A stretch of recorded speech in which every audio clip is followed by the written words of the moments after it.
मैं अजय सर आप सभी विद्यार्थियों के समक्ष फिर से एमबीबीआई क्वेश्चन लेकर के उपस्थित हूं। आज हम लोग वर्ग 10वीं के विद्यार्थियों के लिए विषय विज्ञान से भाग अ भौतिकी से पाठ 1 प्रकाश के परावर्तन एवं अपवर्तन के अवतल दर्पण में सिद्ध करें कि r बराबर 2f या f बराबर r/2। प्रश्न बहुत इंपॉर्टेंट है। इस प्रश्न से वशनिष्ठ प्रश्न भी पूछा जा सकता है। प्रश्न ध्यान से सुनिएगा। प्रश्न कराएगा कि अवतल दर्पण में सिद्ध करें कि r बराबर 2f या f बराबर r/2। आपको अवतल दर्पण में r बराबर 2f या f बराबर r/2 सत्यापित करना है। प्रश्न ऐसे भी पूछा जा सकता है कि अवतल दर्पण में दिखाएं कि वक्रता त्रिज्या फोकस दूरी की दोगुनी होती है। समझ में आया? प्रश्न कैसे पूछा जा सकता है? प्रश्न पूछा जा सकता है कि अवतल दर्पण में दिखाएं कि वक्रता त्रिज्या फोकस दूरी की दोगुनी होती है। तो आपको कंफ्यूज नहीं होना है कि बहुत बच्चे कंफ्यूज हो जाते हैं कि भाई प्रश्न ऐसा हमने पढ़ा नहीं है। इतना याद रखिएगा कि वक्रता त्रिज्या फोकस दूरी की क्या होती है? दोगुनी होती है, अर्थात r बराबर 2f। ठीक है। वशनिष्ठ प्रश्न में भी यह प्रश्न पूछा जाएगा कि वक्रता त्रिज्या फोकस दूरी की क्या होती है, तो आपको क्या बताना है? दोगुनी होती है। समझ में आया? और इसको एक और तरीका से इस प्रश्न को पूछा जा सकता है। तो प्रश्न कैसे पूछा जाएगा? प्रश्न पूछा जाएगा कि अवतल दर्पण में दिखाएं कि फोकस दूरी वक्रता त्रिज्या की आधी होती है। समझ में आया? एग्जाम में प्रश्न पूछे जाएंगे कि अवतल दर्पण में दिखाएं कि फोकस दूरी वक्रता त्रिज्या की आधी होती है, अर्थात f बराबर r/2। तो आशा करते हैं कि आपको ये प्रश्न समझ में आ गए। यानी एक ही प्रश्न को दो तरह से तीन तरह से पूछा जा सकता है। आपको कंफ्यूज नहीं होना है। आपको जो है बस इसी चीज को सिद्ध करना है। प्रश्न किसी भी तरह से घुमा कर पूछे, इतना समझ जाना कि वह r बराबर 2f होगा, नहीं तो f बराबर r/2 होगा। और यह प्रश्न बहुत इंपॉर्टेंट है, VVI है, जो आपके एग्जाम में जो है 6 नंबर का पूछता है। तो आप जरूर इस प्रश्न को ध्यान से पढ़िएगा, ध्यान से समझिएगा। आप जरूर इस प्रश्न को बना करके जाइएगा और इस वीडियो को ध्यान से देखिए, इस सीरीज को ध्यान से देखिए, जिससे जो है आप अपने एग्जाम में एक अच्छा स्कोर कर पाएं। तो इस प्रश्न को हल करने से पहले, इस सूत्र को सत्यापित करने से पहले जो है आपको जो है एक अवतल दर्पण का चित्र बनाना होता है, जो हमने बना दिया है, जो आपको बोर्ड पे दिखाई दे रहा होगा और आप अपने स्क्रीन पे देख रहे होंगे। तो यह एक अवतल दर्पण है। इस दर्पण में जो है एक चित्र बनाया गया है, इसमें प्रकाश के परावर्तन का नियम भी लागू हुआ है। तो इसको समझते हैं। इस चित्र को अगर आप समझ जाते हैं, तो आप आसानी से जो है आप अवतल दर्पण में r बराबर 2f या f बराबर r/2 सत्यापित कर सकते हैं। प्रश्न समझ में आ गया? प्रश्न समझ में आ गया? आशा करते हैं कि आपको ये सभी प्रश्न समझ में आ गए।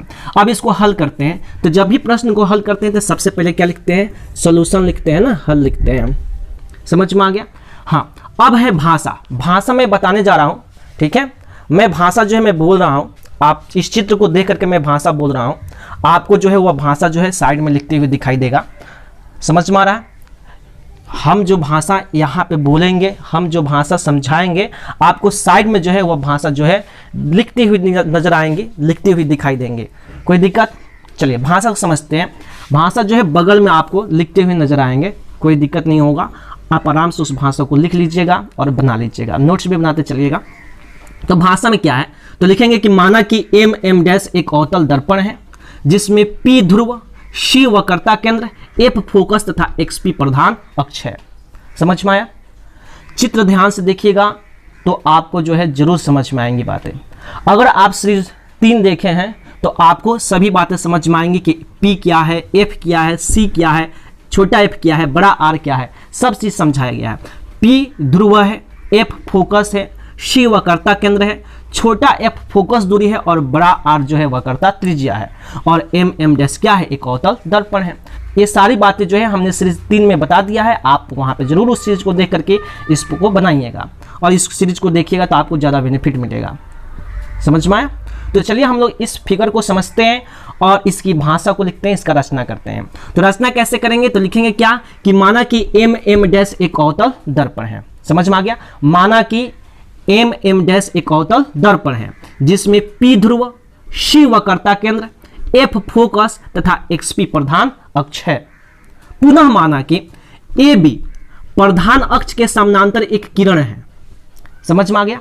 पुनः माना कि AB प्रधान अक्ष के समानांतर एक किरण है जो दर्पण के B बिंदु पर आपतित होकर के प्रधान अक्ष को F बिंदु पर काटते हुए BQ दिशा की ओर परावर्तित हो जाती है। समझ में आया भाषा? भाषा कैसे बोले कि माना कि M एक अवतल दर्पण है जिसमें P ध्रुव, C वक्रता केंद्र, F फोकस तथा XP प्रधान अक्ष है। पुनः माना कि AB प्रधान अक्ष के समानांतर एक किरण है जो दर्पण के बी बिंदु पर आपतित होकर के प्रधान अक्ष को एफ बिंदु पर काटती हुई बीक्यू दिशा की ओर परावर्तित हो जाती है। इतनी बातें समझ में आ गई, इतनी बातें समझ में आ गई। उसके बाद क्या लिखेंगे कि साथ ही माना कि CP बराबर R तथा PF बराबर F है, तो सिद्ध करना है कि R बराबर 2F या F बराबर R/2। इतनी बातें समझ में आ गई, भाषा समझ में आ गया, रचना में यही लिखना है जो हमने अभी समझाया, समझ में आ गया। अब उसके बाद क्या लिखेंगे, परमार। उसके बाद क्या लिखेंगे, परमार। तो यहाँ पे परमार लिखते हैं। अब यहाँ पे ध्यान से समझेंगे, भाषा तो सब कोई लिख लिया होगा, भाषा सब कोई लिख लिया होगा, भाषा सब कोई लिख लिया, समझ में आया भाषा, भाषा समझ में आ गया सबको, क्लियर, समझ में आ गया तो लिखिएगा हाँ सर समझ में आ गया, कमेंट बॉक्स में लिखिएगा कि सर समझ में आ गया भाषा, ठीक है। चलिए इसको फिर से बोल देते हैं, अगर नहीं समझ में आए तो फिर से सुन लीजिए कैसे कैसे भाषा लिखेंगे कि माना कि M डैश एक अवतल दर्पण है जिसमें P ध्रुव, C वक्रता केंद्र, F फोकस तथा XP प्रधान अक्ष है। पुनः माना कि AB प्रधान अक्ष के समानांतर एक किरण है जो दर्पण के B बिंदु पर आपतित होकर के प्रधान अक्ष को F बिंदु पर काटती हुई BQ दिशा की ओर परावर्तित हो जाती है। साथ ही माना कि CP बराबर R तथा PF बराबर F है, तो सिद्ध करना है कि R बराबर 2F या F बराबर R/2। इतनी बातें समझ में आ गई। सभी साइड में लिखते हुए आपको दिखाई देंगे, समझ में आ रहा है, वो सभी स्पष्ट हुआ आपको दिखाई दे रहा होगा। अब उसके बाद क्या लिखेंगे, परमार। क्या लिखेंगे, परमार। तो परमार में क्या लिखेंगे, तो प्रकाश के परावर्तन, प्रकाश के परावर्तन के नियम से, नियम से, परमार में क्या है, प्रकाश के परावर्तन के नियम से। तो प्रकाश के परावर्तन का नियम क्या कहता है, हमने आपको प्रकाश के परावर्तन का नियम बताया है, सीरीज 2 में आपको मिला होगा प्रकाश के परावर्तन का नियम। प्रकाश का परावर्तन का नियम कहता है कि आपतित किरण, परावर्तित किरण तथा आपतन बिंदु पर डाला गया अभिलंब तीनों एक ही तल पर होते हैं और आपतन कोण परावर्तन कोण के बराबर होते हैं, इसलिए कोण I बराबर कोण R। ये चीज बताए थे प्रकाश का परावर्तन का नियम, और आपके एग्जाम में 2 नंबर का प्रश्न पूछता है, आप जरूर उस सीरीज को देख लीजिएगा, सीरीज 2, उसका लिंक हम डिस्क्रिप्शन बॉक्स में दे देंगे, आप जरूर उसको याद कर लीजिएगा। तो प्रकाश के परावर्तन के नियम से क्या होता है कि कोण I बराबर कोण R। इतनी बातें समझ में आई। प्रकाश के परावर्तन के नियम से कोण I कोण R का बराबर होता है, क्यों, क्योंकि आपतन कोण और परावर्तन कोण आपस में क्या होते हैं, बराबर होते हैं, इसलिए क्या होगा, कोण I बराबर कोण R। तो इसलिए कोण A के किसके बराबर होगा, कोण 2 के बराबर होगा, क्योंकि हमने I की जगह पे क्या माना है, 1 माना है, और R की जगह पे क्या माना है, 2 माना है। तो जब कोण I कोण R के बराबर होगा तो कोण 1 कोण 2 के क्या होगा, बराबर होगा। इतनी बातें समझ में आ गई, इतनी बातें समझ में आ गई। आशा करते हैं कि आपको ये बातें समझ में आ गई कि कोण 1 कोण 2 के बराबर है, इसको आप समीकरण फर्स्ट मान लेंगे, समझ में आ गया। लिखेंगे इसके बाद क्या लिखेंगे कि चूंकि AB समानांतर है XP के तथा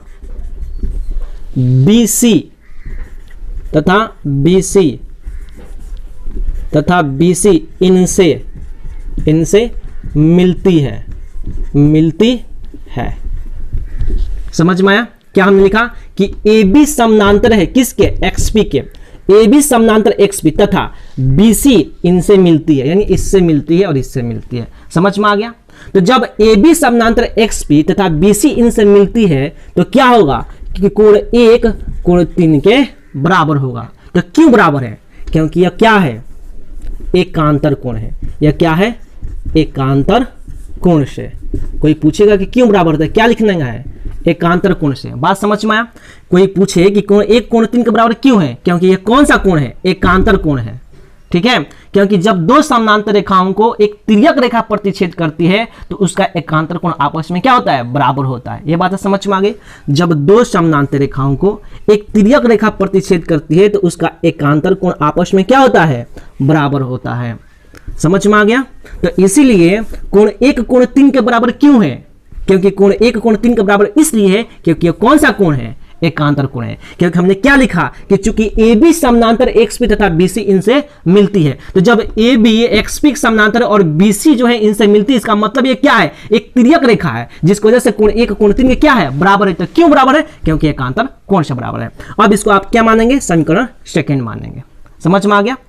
अब क्या होगा इसके बाद, तो लिखेंगे अब समीकरण फर्स्ट तथा समीकरण सेकेंड से। ये बातें समझ में आ गई। अब क्या लिखेंगे कि समीकरण फर्स्ट तथा समीकरण सेकंड से। तो समीकरण फर्स्ट तथा समीकरण सेकंड से क्या मिला कि कोण 1 कोण 2 के बराबर है, कोण 1 कोण 2 के बराबर है और कोण 1 कोण 3 के बराबर है। तो इसलिए कोण 2 भी क्या होगा, कोण 3 के बराबर होगा। ये बातें समझ में आई। अरे जब कोण 1 कोण 2 के बराबर है और कोण 1 कोण 3 के बराबर है तो इसलिए कोण 2 भी क्या होगा, कोण 3 के बराबर होगा। समझ में आ गया।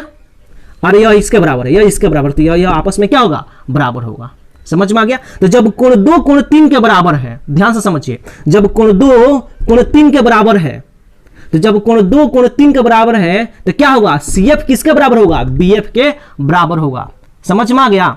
अरे कोण 2 कोण 3 के बराबर है, यहां पे देखिए यह कोण 2 कोण 3 के बराबर है तो CF किसके बराबर होगा, BF के बराबर होगा।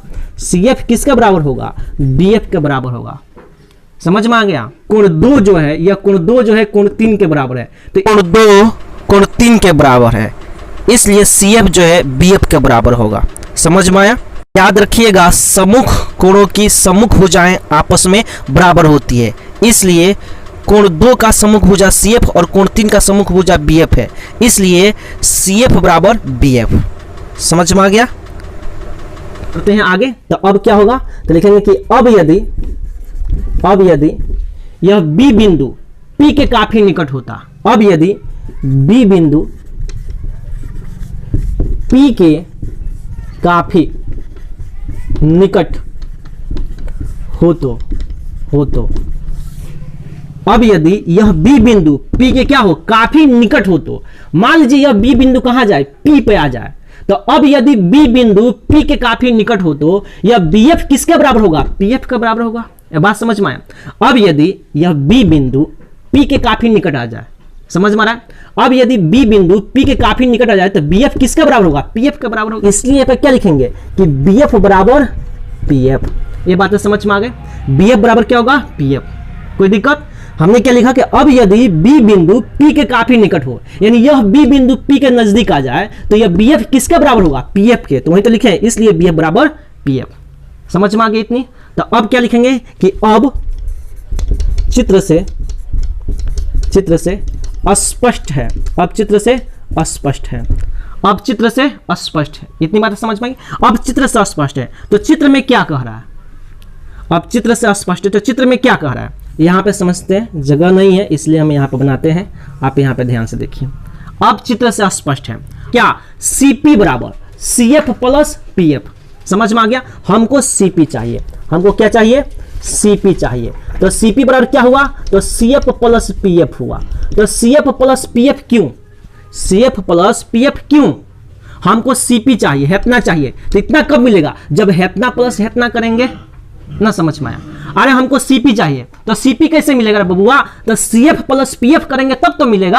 हमको CP चाहिए, हेतना चाहिए, तो इतना कैसे मिलेगा, तो हेतना प्लस हेतना, यानी सबको जोड़ देंगे, यानी हमको CP चाहिए तो क्या मिलेगा, CF प्लस PF मिलेगा। अब आगे बढ़ते हैं, इंप्लाइज का चिन्ह देंगे। अब CP बराबर क्या मिला, CP बराबर, अब CF प्लस PF लिखे यहाँ पे, CF प्लस PF। अब ये CF किसके बराबर है, ध्यान समझिए, यह CF किसके बराबर है, तो देखिए तो यहाँ पे CF किसके बराबर है, BF के बराबर है। यहाँ पे CF किसके बराबर, BF के। तो जहां पे CF है इसका जगह पर हम BF लिख सकते हैं कि नहीं लिख सकते हैं, लिख सकते हैं। अब प्लस PF है तो प्लस हम PF दे दिए। इतनी बातें समझ में आ गई, इतनी बातें समझ में आ गई, इतनी बातें समझ में आ गई। यहाँ पे कैसे हुआ, तो लिखेंगे कि CF बराबर BF। कोई दिक्कत, कोई दिक्कत नहीं। अब आगे बढ़ते हैं, एक स्टेप और आगे बढ़ते हैं। अब CP बराबर क्या होगा, फिर हमने क्या लिखा, CP बराबर। तो अब आई BF किसके बराबर है, यहाँ पे समझिए। अब यह BF बराबर, तो BF बराबर क्या होगा, PF। क्यों, क्योंकि BF किसके बराबर है, PF के बराबर है। तो यहाँ पे हम क्या लिखेंगे, PF लिखेंगे। आप प्लस है तो प्लस, फिर PF है तो PF लिख देंगे। समझ में आ गया। कैसे हुआ, तो यहाँ पे हम दिखा देंगे कि चूंकि BF बराबर क्या होता है, PF होता है। ये बात समझ में आ गई। हम दिखा देंगे कि चूंकि BF बराबर क्या होता है, PF होता है, तो हम BF की जगह क्या लिख दिए, PF लिख दिए। इतनी बातें समझ में आ गई, इतनी बातें समझ में कैसे हुआ। चलिए एक स्टेप हम लोग आगे बढ़ रहे, यहाँ पे आते हैं, वहाँ पे दिखाई नहीं देगा, साइड में आते हैं। यहाँ पे हमारी चेहरा दिखाई नहीं देगा, लेकिन जो लिखेंगे वो आपको नजर आएगा। समझ में आ रहा है, क्या करें, बोर्ड छोटा है, कैमरा भी छोटा है, समझ में आ रहा है ना। चलिए समझते हैं यहाँ पे, अब ध्यान से समझिए। यहाँ पे क्या है, CP है, यहाँ पर मेरा चेहरा नहीं दिखाई देगा, लेकिन हम जो समझा रहे हैं वो आपको समझ में आएगा। ध्यान से देखिए यहाँ पे क्या है, सीपी है। तो सीपी बराबर अब क्या होगा, यहाँ पे पहले इंप्लाइज का चिन्ह देंगे और यहाँ पे क्या लिखेंगे, सीपी लिखेंगे। तो सीपी बराबर क्या होगा, तो यहाँ पे देखिए पीएफ प्लस पीएफ, समझिए यहाँ पे सीपी बराबर क्या होगा, पीएफ प्लस पीएफ। तो पीएफ प्लस पीएफ, कोई गो पीएफ, अरे पीएफ प्लस पीएफ कितना पीएफ, तो 2 गो पीएफ, एगो पीएफ प्लस एगो पीएफ, कोई गो पीएफ, तो 2 गो पीएफ। तो यहाँ पे क्या लिखेंगे, 2 पीएफ लिखेंगे। समझ में आ गया, क्या लिखेंगे, 2 पीएफ लिखेंगे। फिर इंप्लाइज का चिन्ह देंगे।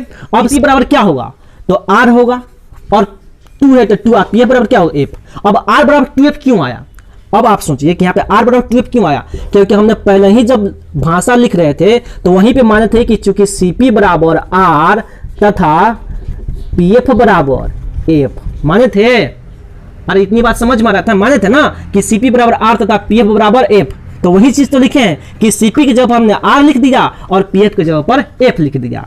इसलिए हमको क्या मिला, आर बराबर 2एफ मिला।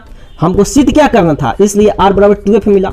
हमको सिद्ध क्या करना था, यही तो सिद्ध करना था, आर बराबर 2एफ, अर्थात वक्रता त्रिज्या फोकस दूरी क्या होती है, दोगुनी होती है। तो वही चीज लिखे यहाँ पे, आर बराबर 2एफ। या समझ में आ रहा है, एक स्टेप और जाएंगे नीचे तो क्या लिखेंगे, या। अब या में इसका बाद क्या मिलेगा, तो अगर हमको एफ चाहिए या हमको यह एफ चाहिए तो यह क्या चीज के रूप में, गुणा के रूप में। बराबर के इधर जाए तो क्या होगा, भागा के रूप में, यानी एफ बराबर क्या मिलेगा, आर बटा 2 मिलेगा। यानी फोकस दूरी क्या होगी, वक्रता त्रिज्या की आधी हो गई। तो अब आपके एग्जाम में नेक्स्ट में पूछेगा कि वक्रता त्रिज्या फोकस दूरी क्या होती है, तो दोगुनी होती है। अगर पूछेगा कि फोकस दूरी वक्रता त्रिज्या क्या होती है, तो आधी होती है। तो इस तरह से यह क्या हो गया, सत्यापित हो गया, प्रूव्ड हो गया। समझ में आ गया, अरे समझ में आ गया, यह क्या हो गया, सत्यापित हो गया, प्रूव हो गया, PROVED। तो R बराबर 2F या F बराबर R/2, अर्थात अवतल दर्पण में हमने क्या सिद्ध किया कि वक्रता त्रिज्या फोकस दूरी की दुगुनी होती है या फोकस दूरी वक्रता त्रिज्या की आधी होती है। तो आशा करते हैं कि आपको ये बातें समझ में आ गई है। आप सभी विद्यार्थी जो है इसको उतार लीजिए। आशा करते हैं कि आपको समझ में आ गया है। आप सभी विद्यार्थी जो है इसको उतार लीजिए।